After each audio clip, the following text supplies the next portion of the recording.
Всем привет! Это DJI Mini 3 Pro, а это самый лучший его друг Powerbank с функцией Power Delivery мощностью от 30 Вт и емкостью не менее 20 тысяч.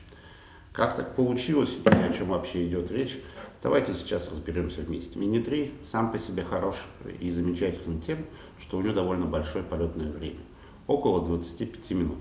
Да, конечно, заявлено 34, но это в идеальных условиях. Все те, кто после покупки дрона налетался далеко и высоко, наснимал тонны ненужного никому видео, уже научились снимать то, что понадобится потом при монтаже.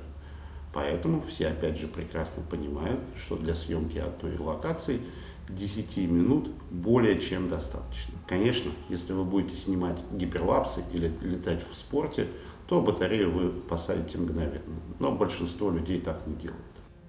То есть получается, что одной батарейки в принципе более чем достаточно. Но случаи бывают разные, все снимают по-разному, в разных ситуациях. Поэтому владельцы третьих миников постепенно начинают смотреть в сторону Flymode Kit, который должен стоить $190, но в нашей конкретной ситуации стоит 2 коня. А полезного там всего-то 2 батарейки до зарядка.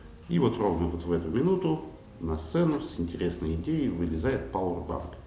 Вам ведь обычно не нужно выстреливать все батарейки с одной и той же точки. Вы поснимали в одной локации, посадили дрон и пошли в другую пешочком.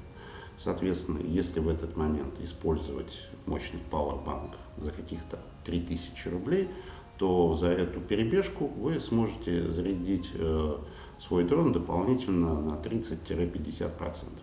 А если в этот момент еще и заглянуть в какую-то кафешку пообедать, то и на все 100% зальете. То есть получается, что за какие-то копейки, ну конечно с оговорками, можно обеспечить вашему дрону запас хода на весь день. Я выбрал себе Pazeos и скоро выпущу на него отдельный обзор.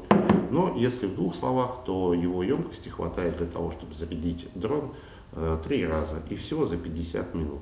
Да, можно, конечно, использовать более медленные пауэрбанки, но и заряжать они будут дольше, 2-3 часа. На этом на сегодня у меня все. Всем большое спасибо, обязательно напишите свои мысли в комментариях. Пока!